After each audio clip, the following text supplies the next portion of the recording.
దేశవ్యాప్తంగా ఈరోజు అన్ని రాష్ట్రాలు, కేంద్రపాలిత ప్రాంతాల ప్రభుత్వాలు కరోనా వ్యాక్సిన్ పంపిణీకి సంబంధించి డ్రై రన్ నిర్వహిస్తున్నాయి. తెలంగాణలోని హైదరాబాద్, మహబూబ్నగర్ జిల్లాల్లో కోవిడ్ వ్యాక్సిన్ డ్రై రన్ నిర్వహిస్తున్నారు. ఇందుకోసం తెలంగాణలో 6 కేంద్రాలను కేంద్ర ఆరోగ్య శాఖ అధికారులు ఎంపిక చేశారు.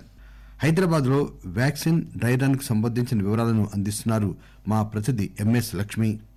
పెద్ద ఎత్తున ఈ కోవిడ్-19 వ్యాక్సిన్ ని ప్రజలకు అందించడానికి ప్రభుత్వం సిద్ధమవుతున్న నేపథ్యంలో వ్యాక్సినేషన్లోని వివిధ ప్రక్రియలు సజావుగా అమలు చేయటంలో రాష్ట్రాల పని సామర్థ్యాన్ని ఈ డ్రై రన్ ద్వారా పరీక్షిస్తున్నారు.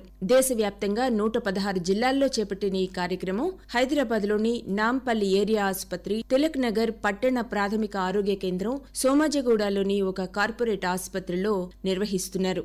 ప్రజారోగ్య విభాగం డైరెక్టర్ డాక్టర్ శ్రీనివాసరావు తెలియజేసిన సమాచారం ప్రకారం ఒక్కో కేంద్రంలో 25 మంది ఆరోగ్య కార్యకర్తలకు వ్యాక్సిన్ ఇచ్చే సమయంలో పాటించాల్సిన సూచనలు తదితరాలపై డెమోన్స్ట్రేషన్ ఇస్తున్నారు. ఈ ప్రక్రియ మొత్తం 2 గంటల పాటు సాగుతుంది. టీకా వేసే సమయంలో క్షేత్రస్థాయి సమస్యలు, సరైన నిర్వహణ పద్ధతుల్ని నిశితంగా డ్రై రన్ లో పరిశీలిస్తున్నారు. పోర్టల్లో రిజిస్టర్ చేసుకున్న వారిని ఈ డ్రై రన్ లో పాల్గొనేందుకు ఎంపిక చేసుకున్నారు. వ్యాక్సిన్ కోసం వచ్చే వారిని నిబంధనల ప్రకారం క్యూలలో ఉంచటం, వ్యాక్సినేషన్ తరువాత వ్యాక్సిన్ కేంద్రంలోనే పర్యవేక్షణలో ఉండాల్సి రావడంతో వారిని అందుకు గైడ్ చేయటం, ఇంకా టీకా కోల్డ్ స్టోరేజ్ల నుంచి వ్యాక్సినేషన్ సమయంలో కేంద్రాలకు తరలించడం లాంటి అంశాలలో కూడా ఈ ఆరోగ్య కార్యకర్తలకు శిక్షణ ఇస్తున్నారు.